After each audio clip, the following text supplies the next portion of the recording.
Welcome to week one. Good morning, everyone. Hope you're having a good weekend. It sure feels like summer out there. More like June gloom. This is the first week of our class, and we usually send an announcement at the beginning of the week, letting you know what's coming up for the week. So here we go.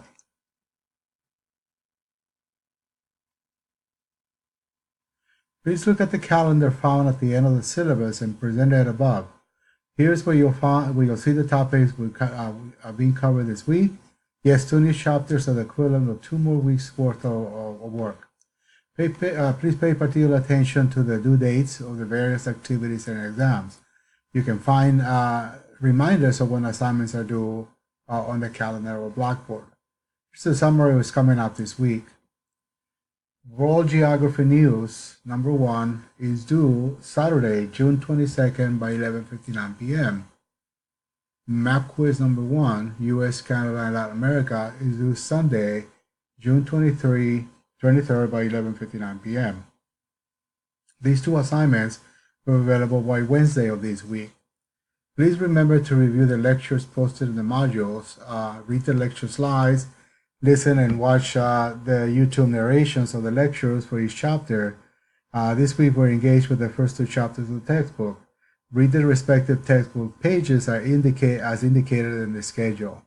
At least but not least, read the accompanying instructor study guides. The study guide is a condensed version of the textbook. Think of it as the words the professor would speak in a face-to-face class while he lectures. In an online course, you are required to log in on Canvas on the first day of classes, just like you are supposed to show up to class the first day in a face-to-face class. Failure to sign in on the first day is like not showing up on the first day of classes. If you do not sign in on the first day of classes, you may be dropped from the course. I monitor closely your activity, your course activity, and this is how I take attendance in an online course. The class is full with many people on the wait list. I have to check the first day to see if there's going to be any drops or possibly ads, or the possibility of ads.